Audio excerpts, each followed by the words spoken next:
Bon, alors, c'est un peu difficile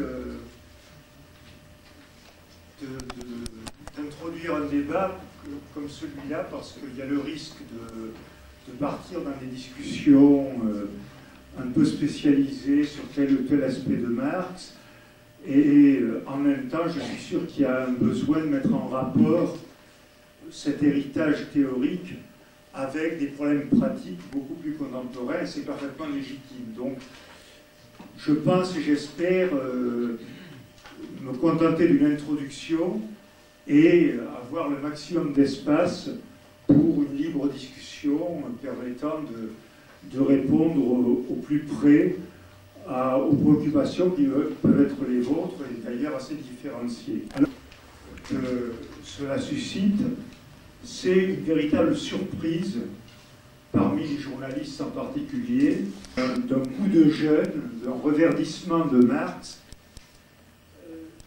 qui, pour nous, pour moi, pour nous plus largement, n'a rien de surprenant.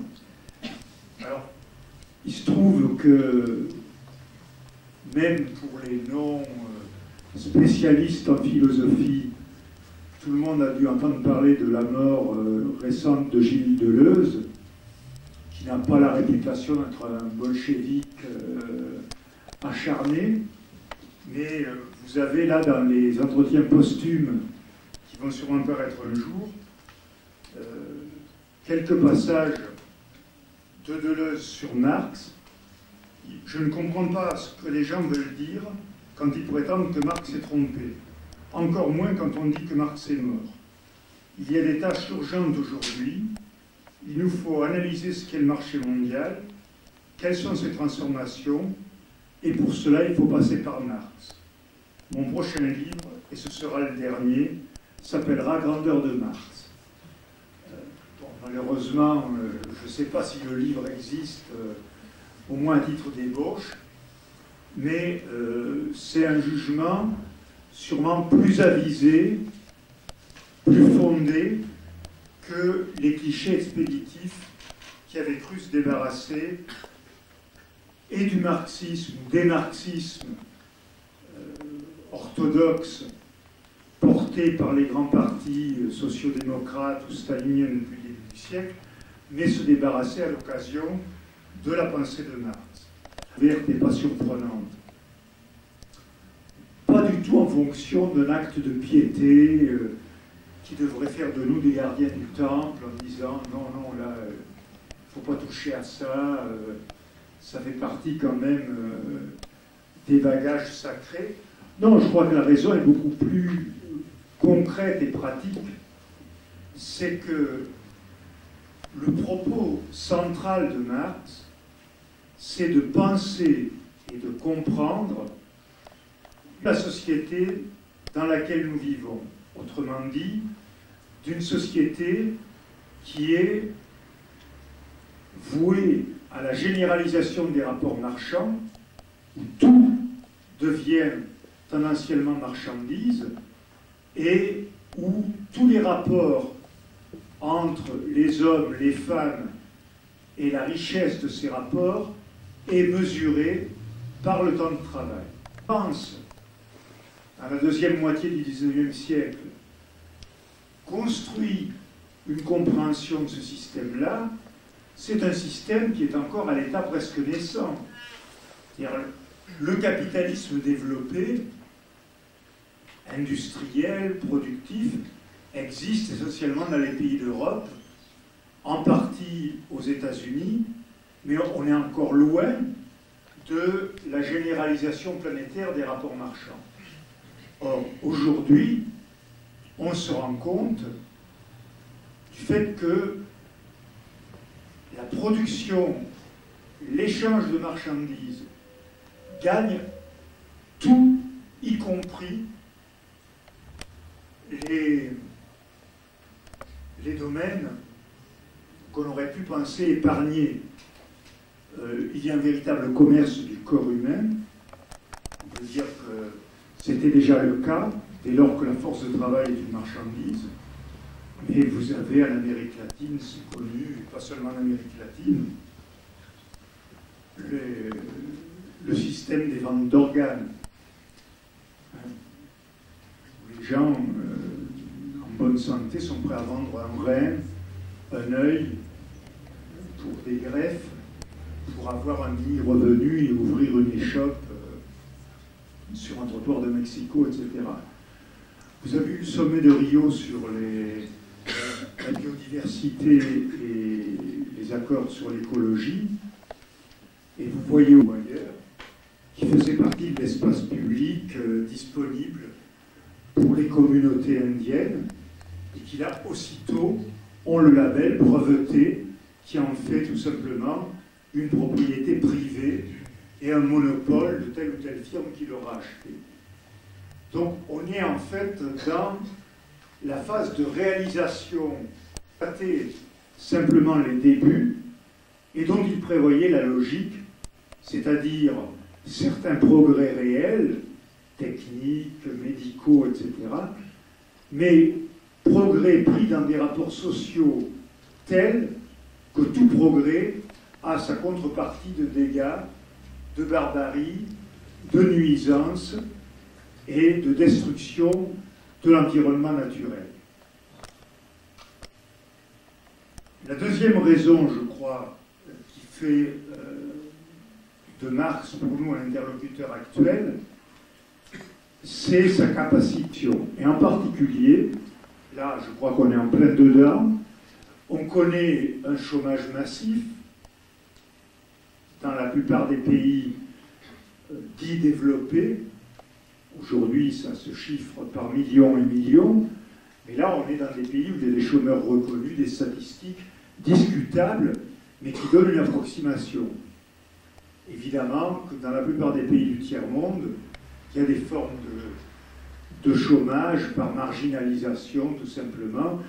Vous avez eu récemment des enquêtes sur le Mexique, selon lesquelles, et c'était prévisible, l'accord de libre commerce et la contre-réforme agraire jetés dans les villes, sans qu'il y ait pour autant de création d'emplois urbains, d'emplois sérieux, et vous avez une croissance vertigineuse dans les 10 dernières années de ce qu'on appelle le secteur informel, les petits marchands ambulants, qui vont jusqu'au truc misérable de la vente de cigarettes à l'unité ou du chewing-gum à l'unité sur les trottoirs, etc. Donc, on a là un problème général d'emploi qui correspond à ce qu'elles développent, ont chaque fois jeté sur le pavé l'Allemagne des années 20 et des années 30, les États-Unis au début des années 30, la grande crise de 29-30 à l'échelle européenne. Chaque fois, ça jette sur le pavé des dizaines de milliers de chômeurs, etc. En revanche, on peut s'interroger sur un point, c'est est-ce que la dimension prise aujourd'hui par le chômage et l'exclusion renvoie pas à des phénomènes, renvoie pour une part à des phénomènes conjoncturels, de cycle économique, de baisse des profits, etc., mais renvoie d'autre part à des raisons plus fondamentales que Marx, là aussi, avait entrevues, qui était que plus le travail incorporerait un savoir intellectuel, des compétences techniques, plus la simple mesure des rapports de richesse et des rapports sociaux par le temps de travail deviendrait, selon nous, sa propre expression, misérable et irrationnel. Alors, il y a un exemple presque quotidien, presque trivial, mais qui devrait donner à réfléchir. Au même moment où vous avez le débat sur la sécurité sociale, les restrictions des dépenses de santé, etc., on donne une subvention, les fameuses primes Balladur ou Juppé, pour renouveler les automobiles, tout en protestant contre le taux de pollution à Paris, etc. Consommer davantage d'automobiles, et pourquoi il faudrait d'autre part restreindre les dépenses de santé et d'éducation. En termes d'une société rationnelle et de besoins, ce n'est pas donc le travail qui manque, Mais simplement, évidemment, dans la logique d'une société capitaliste, ce que l'on peut gagner de profit en augmentant la productivité dans des secteurs industriels ne peut pas être gagné de la même façon dans des secteurs comme la santé, comme l'éducation, où il y a des limites si on veut soigner et enseigner à la rentabilisation, les rythmes de travail, etc. Disons, il y a les 5 dernières années, il ne faisait aucun doute que cette pensée-là resterait d'actualité parce que le monde qu'elle envisageait et qu'elle critiquait est plus que jamais notre monde. Et une pensée fondatrice de ce type-là, en gros, si elle reste vivante, il ne s'agit pas d'en faire une Bible ou une panacée, etc., mais à condition de la faire vivre en la confrontant et en l'enrichissant par rapport à nos propres combats quotidiens, reste un point de passage obligé, comme disait Deleuze, ou encore, comme disait dans notre registre l'historien Braudel, c'est-à-dire on ne pourra plus penser le monde sans les termes et l'héritage même des catégories de Marx. Alors, le vocabulaire peut être malade, brouillé par les catastrophes du siècle, par ce qui s'est passé en Union soviétique, reste que si on veut reconstruire quelque chose, si on veut rebâtir un projet de transformation de la société, de transformation du monde, ce qui est la moindre des choses, parce que ce monde est intolérable, au quotidien, quelle que soit leur nécessité, sans avoir un cadre général de compréhension. Et ça mériterait quand même quelque ironie de constater que les critiques qui enterraient Marx, en considérant que c'était une pensée vieillie, datée, complètement bornée à l'horizon culturel du XIXe siècle, n'ont eu comme alternative que de ressortir les théories libérales classiques, qui sont encore plus anciennes et plus datées, si on veut prendre en termes de chronologie. Et aujourd'hui, en quoi la pensée libérale permet de rendre compte de la crise actuelle, de ses effets, de ses conséquences. Il suffirait de lire les chroniques des idéologues libéraux pour se rendre compte à quelle vitesse les girouettes tournent. Comment, en tout cas de mon point de vue, il serait souhaitable d'aborder Marx aujourd'hui? Et en quoi il répond à quelques questions cruciales qui sont toujours les nôtres.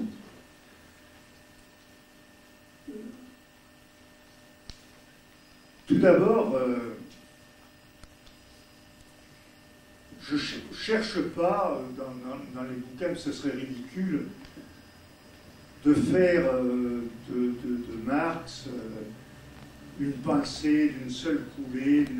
Et dans le cas de Marx, on pourrait citer plusieurs exemples où il est lui-même tiraillé, écartelé entre des tentations et des réponses différentes.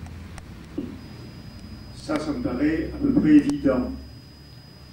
En revanche, une lecture, les expériences de ce siècle-là, permettent de porter un éclairage sur des aspects d'une œuvre qui ont été parfois délaissés, sous-estimés ou abandonnés. Et avec, par conséquent, le discours officiel qui faisait du marxisme une véritable idéologie d'État dans les pays de l'Est et en Union soviétique, je crois que cet effondrement est particulièrement propice à revoir Marx d'un regard lui-même renouvelé, nouveau et disponible, intellectuel de son époque. Il est fasciné, par exemple, au XIXe siècle, par les succès de la physique classique, de la physique mécanique, et il n'arrête pas de répéter qu'il voudrait trouver, pour la compréhension de l'économie, des lois aussi rigoureuse, aussi contraignante, qu'on peut mettre en équation éventuellement, mais comparable aux lois de la physique et de la chimie. Enfin, la partie publiée du vivant de Marx, c'est 1867, et Darwin, l'origine des espèces, c'est 1859. Donc, Marx a écrit sous l'impact qu'on a du mal à imaginer aujourd'hui de l'œuvre de Darwin. Mais il est allé un petit peu au-delà du cheval, c'est-à-dire que vous avez dans la correspondance avec Engels, je crois 64, mais peu importe, on n'est pas là pour faire des exercices d'érudition, Marx découvre un bouquin, un français, un certain Trémaux, qui prolonge l'œuvre de Darwin en disant, bon, on peut expliquer non seulement l'évolution des espèces, mais par le climat, ce qui donne en fait un fondement matériel à notre théorie ou à notre conception de l'histoire. Engels lui répond, c'est complètement con. Il dit, c'est du matérialisme vulgaire. Alors Marx essaie bien encore un coup. Dire quand même, c'est intéressant. Et ce pauvre Engels, qui a une réputation d'esprit étroit et borné, complètement injustifiée à mon avis, lui dit, non, laisse tomber, ça ne tient pas debout comme histoire. Le conflit social, le développement historique, est beaucoup plus compliqué qu'un déterminisme climatologique ou géographique. Ce Marx admiratif par rapport, il faut comprendre pourquoi, c'est une période d'essor de l'industrie, de la science, de la technique, accélérée, il y a de quoi être quand même impressionné. Mais en même temps, tout en étant un homme de son époque à ce titre-là, Marx est complètement emporté au-delà de son époque, projeté vers l'avenir, il déborde sans arrêt son siècle pour des raisons, alors on peut dire qu'il a du génie, mais tellement consacré à Marx, j'essaie de démonter les clichés les plus courants sur Marx. Alors, il était à peu près acquis dans le journalisme vulgaire, c'est-à-dire la majorité du journalisme en général, que Marx était un penseur de la fin de l'histoire. C'est exactement le contraire. Là-dessus, je suis complètement affirmatif. Les philosophes de l'histoire, Kant, Hegel, ont été obsédés par une idée. C'est dès lors qu'il n'y a plus une signification divine donnée à l'histoire humaine, la chute, le péché, la rédemption et le salut, est-ce que l'histoire garde un sens? Vous n'êtes pas immédiatement perceptible. On vit un peu en aveugle, mais tout ce qui nous paraît bizarre, incohérent, injuste, trouvera son éclairage et sa justification par la fin de l'histoire.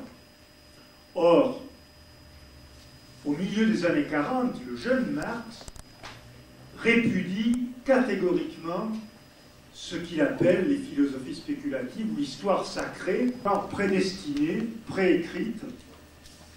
Et en ce sens, on peut dire que quand Marx parle de passer à l'histoire profane, il pense profondément l'histoire comme le développement des conflits, donc comme un développement ouvert. Comme le dirait Gramsci dans une belle formule, on ne peut pas prévoir justement les développements historiques. On ne peut prévoir que la lutte. Nos sociétés, ça reste une question ouverte parce que l'histoire est ouverte, parce qu'elle n'est pas écrite d'avance. Le deuxième point, mais qui est complètement lié, c'est que le centre d'attention de Marx, à partir de là, c'est justement de saisir ce qu'on pourrait appeler les contradictions motrices à une époque donnée de la société. Et pour lui, en tout cas, parce qu'on ne va pas rentrer dans le débat sur les classes, mais dans la société capitaliste, la contradiction centrale qui rend compréhensible la dynamique de la société, c'est la lutte des classes, c'est la polarisation de classes. Alors là aussi, et être quand même l'héritage dominant de l'université française, c'est qu'il y a une tradition en France, Auguste Comte, Durkheim, fortement sociologique. Quand on parle des classes, on pense plutôt au classement. Comment ranger les individus. Ce qui l'intéresse, ce n'est pas les cas limites, comment ranger les individus, etc. C'est le conflit central qui articule, charpente et donne l'impulsion et la dynamique à la société. Et ce conflit, pour lui, et je crois pour nous toujours, c'est le conflit de classe. Il n'est pas exclusif. Les classes ne s'expriment pas à l'état brut, y compris contrairement à une autre idée reçue. Quand il traite des luttes concrètes, Marx est particulièrement précis sur non seulement le rôle des partis politiques, des événements historiques, donc du budget, en tout cas des étudiants, mais le tome 4 de la Pléiade qui vient de paraître sur les écrits politiques de Marx, outre qu'on y relit avec plaisir le 18 Brumaire, qui est un chef-d'œuvre, mais on découvre aussi les écrits sur la révolution, les turbulences espagnoles des années 1850, qui sont traités où la politique a toute sa dimension. C'est que la lutte de classe se concentre, se cristallise dans la lutte politique où tout joue, y compris le rôle de l'individu. Louis-Napoléon Bonaparte, bon ben, n'importe qui ne pouvait pas jouer le rôle, par exemple. Alors, penser passe évidemment par d'autres filtres, notamment les conflits entre États. L'époque où s'organise politiquement l'Europe, c'est l'époque de l'unité italienne, c'est l'époque de l'unité allemande, donc de la constitution des derniers grands États européens, et cela est pensé en termes politiques. Ça ne veut pas dire, pas non plus exagéré, qu'il est pensé l'articulation de toutes les formes de conflit. Par exemple, le rapport de sexe, chez Marx, on pourra toujours trouver une formule ici ou là, beaucoup plus chez Engels, mais on ne peut pas dire que ce soit un angle de perception central. Trois éléments se tiennent, c'est que Marx est poussé par son objet. Il faut garder en tête que à partir des années 40, comme un problème philosophique, on trouvera, je ne veux pas me risquer d'un pari aventureux, je crois qu'on ne trouvera aucun texte de Marx traitant d'une conception générale de l'histoire postérieurement aux années 40. On peut trouver des textes de circonstances, des proclamations, des articles, mais dans ce qui fait le fond de son travail théorique, c'est plus son problème. Alors, en revanche, donc, la constante, le fil conducteur, c'est la critique de l'économie politique.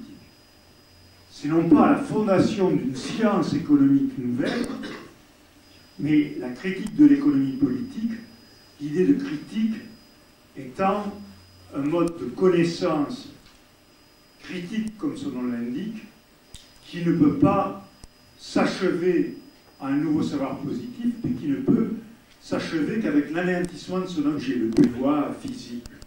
A entraîne B, etc., etc. Sauf qu'il y a aux lois physiques certaines conditions. Je ne suis pas scientifique, je serais prudent, enfin scientifique amateur sur la question, mais le modèle qui a dominé la pensée scientifique de la physique classique ou de la physique mécanique supposait effectivement certains éléments clés. Pour pouvoir établir un rapport de causalité entre A et B, et un rapport de causalité mesurable, il fallait que le temps qui s'écoule entre le phénomène A et le phénomène B soit homogène et lui-même mesurable, comme celle de la physique.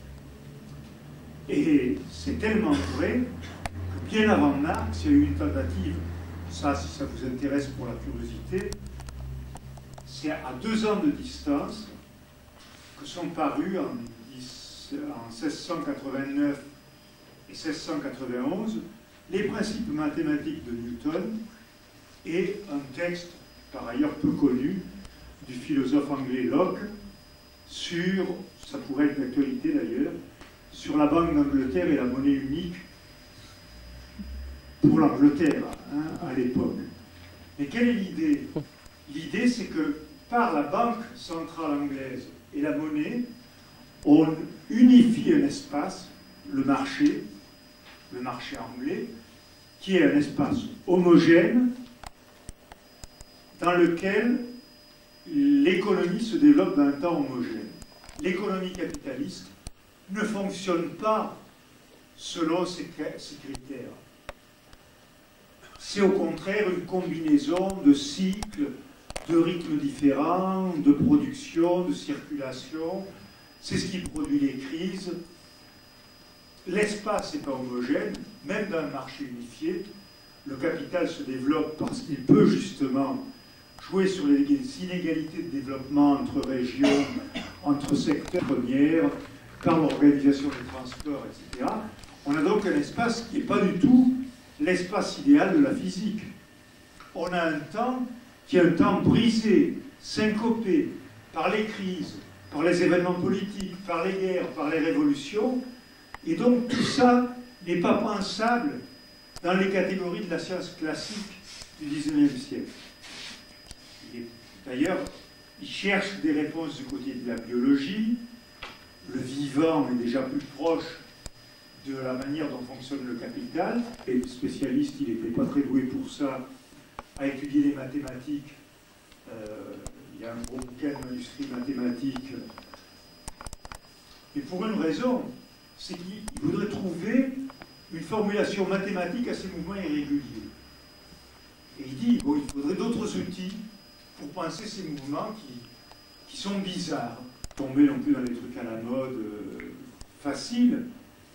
Mais je crois que de ce point de vue-là, encore une fois, à cause de son objet, à cause des contraintes qui impliquent de penser comment fonctionne le capital, Marx est projeté vers des raisonnements scientifiques de mouvements irréguliers, de mouvements aléatoires, qui sont devenus, depuis le début de ce siècle et les révolutions scientifiques qu'il a connues, le nôtre, une sorte de rénovation toujours en cours de la pensée scientifique. C'est pour ça que, représentation même de la science, je pense que la pensée de Marx, des grandes pensées du XIXe siècle, est sûrement une de celles qui a le moins vieilli.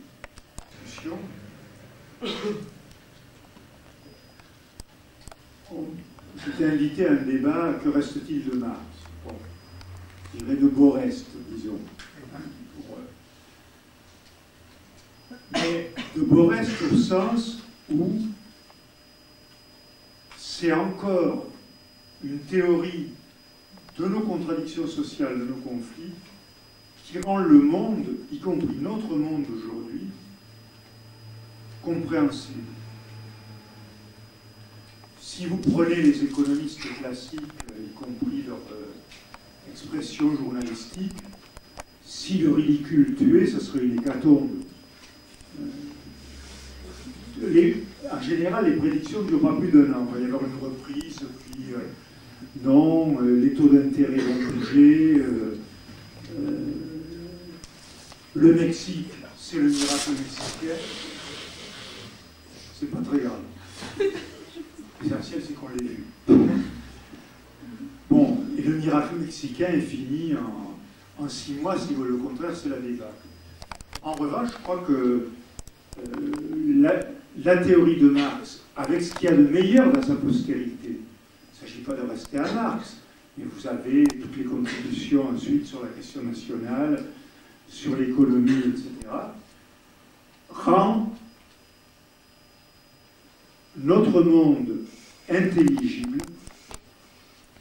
les crises, la réorganisation de la planète qui est en cours, les conflits et les guerres que certains pensaient désormais inimaginables, Tout ça, en revanche, est parfaitement, non pas justifié, au contraire, mais compréhensible du point de vue de l'héritage théorique de Marx, y compris, je dirais, dans les limites et les illusions de son époque, on y trouvera certains outils utiles pour penser un problème qui n'était pas pensé comme tel à l'époque, tel que l'écologie, puisque sur la logique et les dégâts du capitalisme. Il y a une écologie réformiste qui s'efforce d'intégrer les coûts écologiques au calcul économique. En fait, c'est absurde parce que les dégâts jouent sur un autre, une écotaxe, c'est mieux que rien. Mais c'est pas vrai qu'elle prend en compte les effets à long terme de l'économie. L'économie capitaliste ne fonctionne pas en fonction de critères à long terme. Donc on a là un angle d'attaque qui est au contraire très important par rapport à ce monde qui doit rester compréhensible pour que nous puissions le transformer, le comprendre. Et là, je crois qu'on a quelque chose, un lien, comprendre pour agir. Alors après, il ne faut pas dire que Marx nous donne réponse à tout. C'est bien garder de construire les palais de la société future. Il y a une méfiance de Marx envers l'utopie, pour des raisons qu'on peut discuter dans le débat si vous voulez, mais qui est de saisir la logique des contradictions et non pas de construire les plans de monde meilleur ou du meilleur des mondes. Ça, pas du tout.